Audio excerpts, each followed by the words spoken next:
कांग्रेस अध्यक्ष ने आज बुलाई बैठक। सुबह 10 बजे अपने संसद कक्ष में विपक्षी दलों के साथ चर्चा करेंगे मल्लिकार्जुन खड़गे। चीन के मुद्दे पर होगी चर्चा।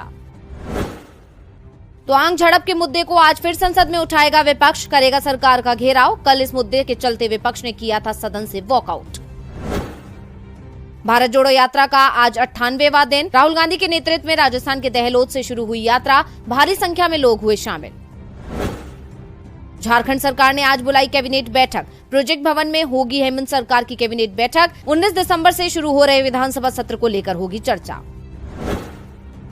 आज मंत्री पद की शपथ लेंगे तमिलनाडु के सीएम एमके स्टालिन के बेटे। दरबार हॉल राजभवन में सुबह 9:30 बजे होगा उदयनिधि स्टालिन का शपथ ग्रहण समारोह। आज गुजरात के अहमदाबाद जाएंगे पीएम। प्रमुख स्वामी शताब्दी महोत्सव का उद्घाटन करेंगे पीएम मोदी। 15 दिसंबर से 15 जनवरी तक चलेगा महोत्सव। मध्य प्रदेश पंचायत चुनाव को लेकर दाखिल याचिका पर आज सुप्रीम कोर्ट में होगी सुनवाई। कांग्रेस के सैयद जाफर और जया ठाकुर की याचिका में एमपी सरकार के नए अध्यादेश को दी गई है चुनौती। रेल यात्रियों के लिए बुरी खबर, आज भी रद्द रहेंगी 14 ट्रेनें। कोहरे के चलते भारतीय रेलवे ने लिया फैसला। भारत बांग्लादेश के बीच आज से खेला जाएगा टेस्ट क्रिकेट सीरीज का पहला मुकाबला। विश्व टेस्ट चैंपियनशिप के फाइनल में पहुंचने के लिए भारत के लिए जीत जरूरी। फीफा कप के दूसरे सेमीफाइनल्स में मोरक्को से भिड़ेगा फ्रांस। लगातार दूसरी बार विश्व कप के फाइनल में पहुंचने की होगी फ्रांस की कोशिश। नमस्कार, दिन भर की बड़ी खबरों में आपका स्वागत है। मैं हूं अंशिता श्रीवास्तव। आज इस बुलेटिन में बात होगी चीन को लेकर अमित शाह के आरोपों पर कांग्रेस के पलटवार की। चीन मुद्दे पर संसद में विपक्ष के विरोध की। जानेंगे उर्दू शिक्षकों को लेकर क्या बोले राहुल गांधी। 2025 में क्या है नीतीश कुमार का प्लान। बात करेंगे बीजेपी में गुटबाजी से कांग्रेस को फायदे की। शिवाजी पर राज्यपाल के बयान को लेकर महाराष्ट्र में विपक्ष के विरोध की। और बुलेटिन के आखिर में बात होगी बिल्किस मामले में हुई सुनवाई की। लेकिन तमाम बड़ी खबरों से पहले एक नजर सुर्खियों पर। चीन के मुद्दे पर घिरी मोदी सरकार। संसद में सरकार को घेरने के लिए कांग्रेस अध्यक्ष मल्लिकार्जुन खड़गे ने कल बुलाई विपक्षी दलों की बैठक। गुजरात में कांग्रेस की हार को लेकर मंथन जारी। कांग्रेस प्रत्याशी रघु देसाई ने कहा, गुजरात में कांग्रेस की हार के लिए जगदीश ठाकुर जिम्मेदार। केरल विधानसभा में राज्यपाल को विश्वविद्यालयों के कुलाधिपति के पद से हटाने का प्रस्ताव हुआ पास। कला और संस्कृति से जुड़े लोगों को विश्वविद्यालय का कुलाधिपति नियुक्त कर सकती है सरकार। आज बढ़त के साथ बंद हुआ शेयर बाजार। सेंसेक्स 403 अंक चढ़कर 62,533 अंक पर हुआ बंद। निफ्टी 111 अंकों की तेजी के साथ 18,608 अंक पर हुआ बंद। तो ये थी सुर्खियां और अब बात आज की सबसे बड़ी खबर की। अरुणाचल प्रदेश के तवांग में चीन और भारतीय सेना के बीच हुई झड़प के मुद्दे पर मोदी सरकार बुरी तरह घिर गई है, क्योंकि विपक्ष लगातार सरकार को आगाह कर रहा था। लेकिन अब सरकार घिरी है तो उसने एक बार फिर कांग्रेस को ही घेरने की कोशिश की है। तो वही कांग्रेस ने अमित शाह के बयान पर पलटवार करते हुए सरकार पर सवालों की बौछार कर डाली। क्या है मामला, आइए देखते हैं इस रिपोर्ट में। अरुणाचल के तवांग सेक्टर में 9 दिसंबर को भारत और चीन की सेना के बीच झड़प हुई। इस झड़प में भारत के लगभग 30 सैनिकों को चोटें आई हैं। अब इस मामले पर मोदी सरकार बुरी तरह घिर गई है। कांग्रेस का सवाल है कि 9 दिसंबर को हुई घटना पर आज राजनाथ सिंह ने संसद में जवाब क्यों दिया, क्यों इतने दिन तक इस घटना को दबा कर रखा गया। कांग्रेस ने मोदी सरकार पर जमकर हमला बोला, जिसके बाद गृह मंत्री अमित शाह पीएम के बचाव में आए और कांग्रेस के कार्यकाल का जिक्र कर पलटवार की कोशिश की। शाह ने दावा किया कि नेहरू की गलती के चलते भारत को अपनी जमीन गंवानी पड़ी। उनकी गलती के चलते ही भारत की जगह यूएन को स्थायी सदस्यता मिली। लेकिन कांग्रेस ने शाह को जवाब देने के साथ ही तमाम सवाल भी उठा दिए। कांग्रेस प्रवक्ता पवन खेड़ा ने कहा कि एक और महत्वपूर्ण कंपनी डोंगफेंग, बड़ा महत्वपूर्ण नाम है, याद रखिएगा। जब हमारी सरकार आएगी तो ये नाम रोज हेडलाइन में होगा, ये मैं आपको आज बता देता हूं। डोंगफेंग पे विश्व बैंक ने पाबंदी लगाई, यूरोप ने पाबंदी लगाई, पेंटागन ने पाबंदी लगाई। 2020 में जम्मू कश्मीर में स्मार्ट मीटर का कॉन्ट्रैक्ट डोंगफेंग को दे दिया, हमारी सरकार को दिया। चलिए आइए गुजरात धौलेरा में चलते हैं, आपको ले चलते हैं। धौलेरा में 43,000 करोड़ के एमओयूज चीन की कंपनीज के साथ किसने साइन किए? कोई कारण रहा होगा कि चीन का जो सरकारी अखबार है ग्लोबल टाइम्स, वो लिखता है कि मोदी जी हार नहीं जाए कहीं गुजरात। अगर मोदी जी गुजरात हार जाएंगे तो चीन को बड़ा नुकसान होगा, क्या नुकसान होगा चीन को, हम भी ये जानना चाहते हैं। पवन खेड़ा ने अपने बयान में भारत की तरफ से चीन को दिए गए प्रोजेक्ट्स का भी जिक्र किया। दरअसल पवन खेड़ा का ये पलटवार अमित शाह के उस बयान पर आया है जिसमें उन्होंने कहा कि कांग्रेस की राजीव गांधी फाउंडेशन को 1,35,00,000 मिले थे। मैं पूछना चाहता हूं कि दोहरा रवैया जनता के सामने नहीं चलता है। राजीव गांधी फाउंडेशन ने चीन से पैसे लिए, कांग्रेस राज में 18 किलोमीटर जमीन हड़पी गई, लेकिन बीजेपी के राज में ऐसा नहीं हो सकता। खेड़ा ने अमित शाह के हर आरोप का जवाब दिया है। यानी कांग्रेस ने एक बार फिर बीजेपी सरकार की बोलती बंद कर दी है और सरकार को ही सवालों के कटघरे में खड़ा कर दिया है। अमित शाह ने राजीव गांधी फाउंडेशन का जिक्र किया तो कांग्रेस ने भी आरोपों की झड़ी लगा दी। यानी कांग्रेस अब बीजेपी के किसी वार को खाली नहीं जाने देगी। चीन और भारत के सैनिकों की झड़प का ये मुद्दा आज संसद में भी छाया रहा। विपक्ष ने उस मुद्दे पर चर्चा की मांग की, लेकिन रक्षा मंत्री ने सिर्फ इतना कहा कि हमारे 1 इंच जमीन पर चीन कब्जा नहीं कर पाया और किसी जवान की जान नहीं गई। क्या कुछ हुआ संसद सत्र के दौरान, जानने के लिए देखिए रिपोर्ट। आज संसद की कार्यवाही शुरू होते ही विपक्ष ने हंगामा शुरू कर दिया था। कांग्रेस और विपक्षी पार्टियां चीन को लेकर पीएम मोदी से जवाब की मांग कर रही थी। लोकसभा में हंगामा ज्यादा बढ़ने से पहले कार्यवाही 12 बजे तक के लिए स्थगित करनी पड़ी थी। जब दोबारा संसद की कार्यवाही शुरू हुई तो तवांग में 9 दिसंबर को भारत चीन सैनिकों के बीच हुई झड़प पर रक्षा मंत्री राजनाथ सिंह ने आज संसद में जवाब दिया। राजनाथ अपने 3 मिनट के जवाब में बोले, हाथापाई में दोनों तरफ के सैनिकों को चोट आई, हमारा कोई सैनिक नहीं मारा गया। भारतीय सेना ने चीनी सैनिकों को उनकी पोस्ट पर जाने को मजबूर कर दिया। 17,000 फीट की ऊंचाई पर स्थित तवांग के यांगत्से में 9 दिसंबर को 600 चीनी सैनिकों ने घुसपैठ की कोशिश की थी। भारतीय सेना ने लाठी डंडों से उन्हें वापस खदेड़ दिया था।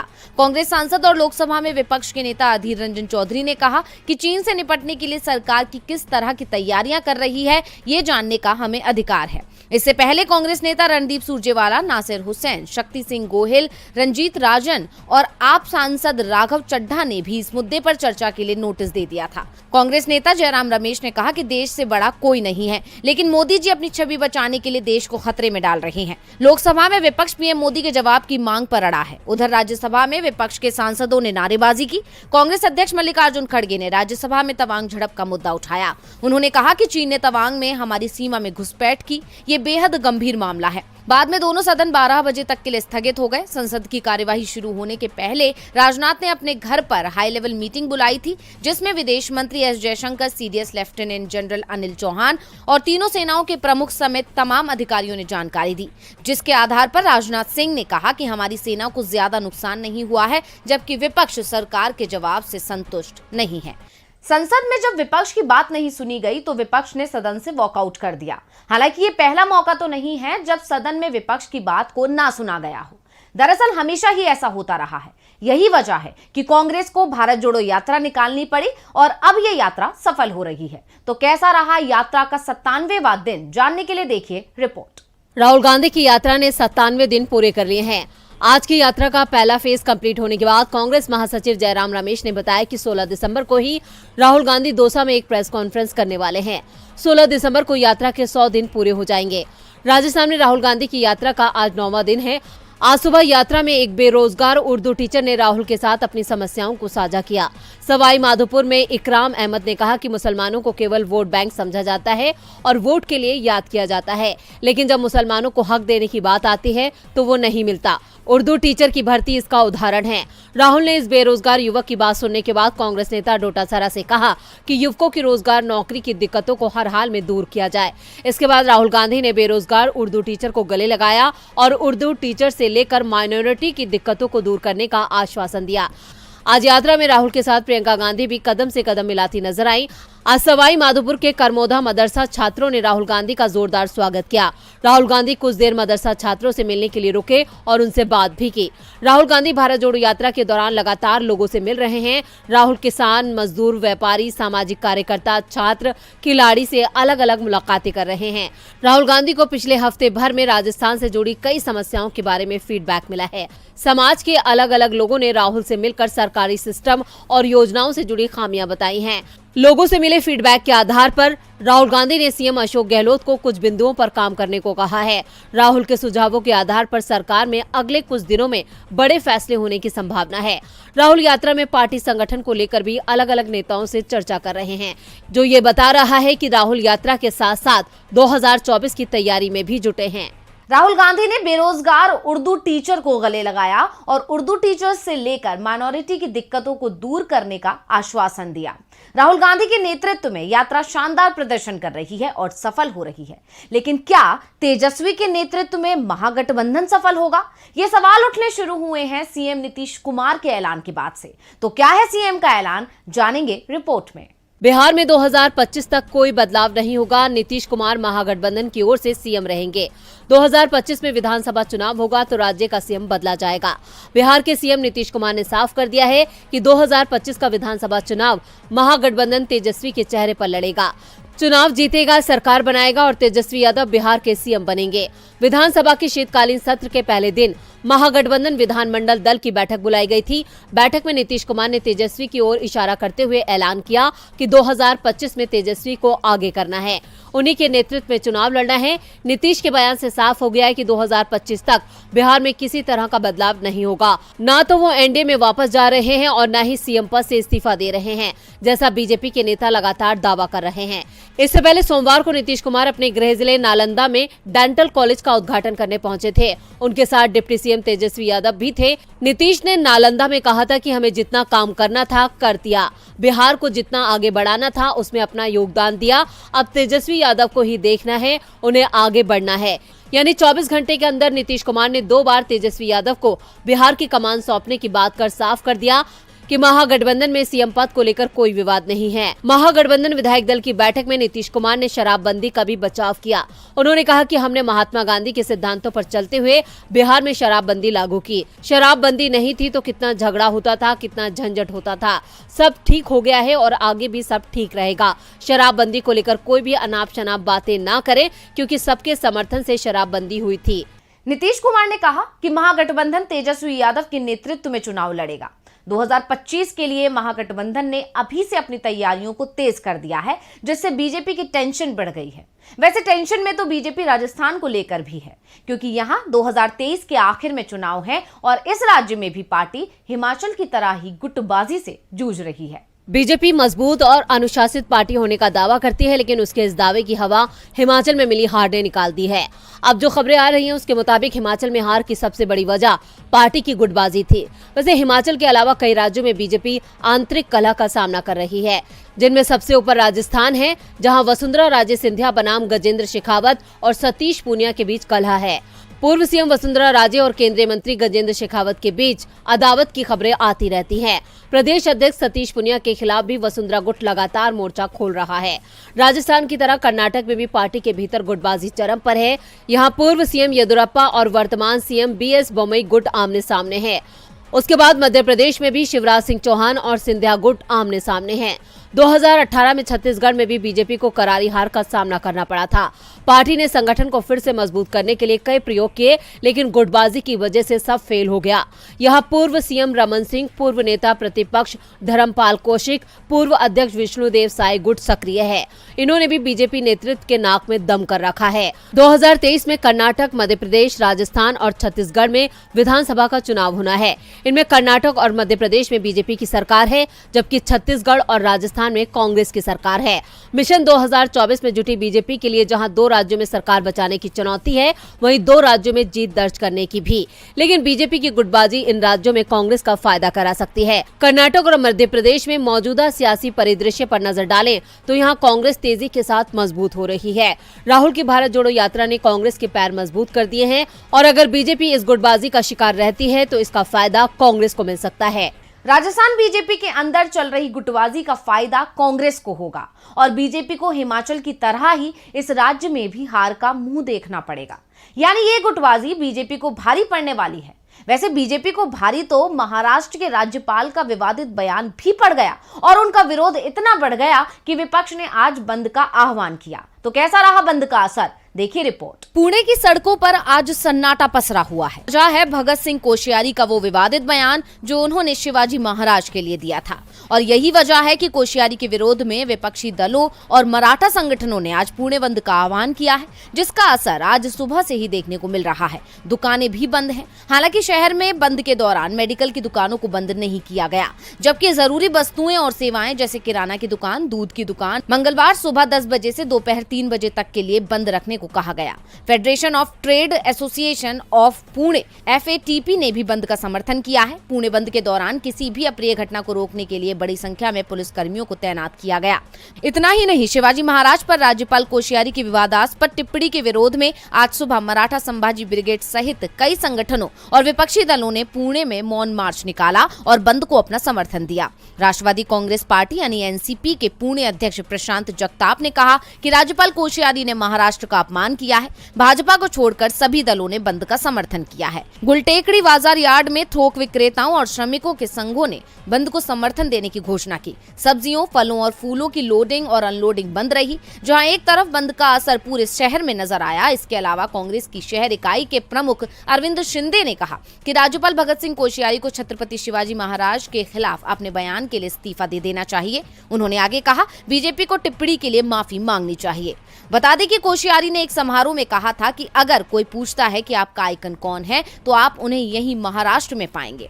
छत्रपति शिवाजी महाराज अब पुराने आदर्श बन गए हैं। आप नए लोगों को आदर्श के रूप में देख सकते हैं, बाबा साहेब अम्बेडकर से लेकर नितिन गडकरी तक।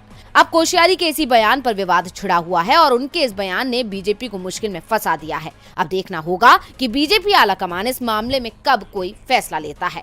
और बुलेटिन के आखिर में बात होगी बिल्किस मामले में हुई सुनवाई की। 2002 गुजरात मामले की पीड़ित बिल्किस बानो की याचिका पर सुप्रीम कोर्ट में आज भी सुनवाई नहीं हो सकी। 2 जजों की बेंच में शामिल जस्टिस बेला त्रिवेदी ने खुद को सुनवाई से अलग कर लिया है। अब इस मामले की सुनवाई के लिए दूसरी बेंच बनाई जाएगी। तो क्यों खुद को बिल्किस मामले की सुनवाई से अलग किया जज बेला त्रिवेदी ने, देखते हैं ये खास रिपोर्ट। सुप्रीम कोर्ट की जज बेला M त्रिवेदी ने बिल्किस बानो की दायर याचिका पर सुनवाई से खुद को अलग कर लिया। इस याचिका में बिल्किस बानो ने 2002 में मामले के दौरान सामूहिक दुष्कर्म और अपने परिवार के 7 सदस्यों की जान लेने के मामले में 11 दोषियों की समय से पहले रिहाई को चुनौती दी थी। इस मामले की सुनवाई अब दूसरी बेंच करेगी। सुभाषनी अली और महुआ मोइत्रा की याचिकाओं पर सुप्रीम कोर्ट नोटिस जारी कर चुका है। इससे पहले गुजरात सरकार हलफनामा दाखिल कर आरोपियों की रिहाई को कानून के मुताबिक बता चुकी है। बिल्किस ने अपनी जनहित याचिका में कहा कि दोषियों की समय से पहले रिहाई न केवल बिल्किस, उसकी बड़ी हो चुकी बेटियों, उसके परिवार के लिए, बल्कि राष्ट्रीय और अंतर्राष्ट्रीय स्तर पर पूरे समाज के लिए एक झटका है। बिल्किस सहित पूरे देश और पूरी दुनिया को रिहाई की चौंकाने वाली खबर के बारे में तब पता चला जब वो रिहा हो गए। न सिर्फ रिहा हो गए बल्कि फूल मालाएं पहनाकर आरोपियों को सम्मानित किया गया और मिठाइयां बांटी गई और इन आरोपियों की रिहाई 15 अगस्त को की गई। लेकिन अब जज बेला त्रिवेदी ने खुद को बिल्किस केस से अलग कर लिया है, जिसकी वजह से इस मामले में नया मोड़ आ गया है। खबरों की माने तो 2004 से 2006 के बीच जज बेला त्रिवेदी गुजरात सरकार के लिए काम कर चुकी हैं। शायद यही वजह थी कि उन्होंने सुनवाई शुरू होने से पहले खुद को बिल्किस केस से अलग कर लिया, जिस कारण से आज इस मामले की सुनवाई नहीं हो पाई। बिल्किस मामले को लेकर अब नई बेंच का गठन होगा, फिर इस मामले पर सुप्रीम कोर्ट सुनवाई करेगा। तो आज इस बुलेटिन में बिछ गई सियासी विसार, खेला जा रहा है सियासी खेल, जारी है वार पलटवार। शह और मात के खेल में बनाई जा रही है रणनीति। कौन पड़ेगा किस पर भारी, ये कभी भी सिर्फ hastachep.com पर अमलेंदु उपाध्याय के साथ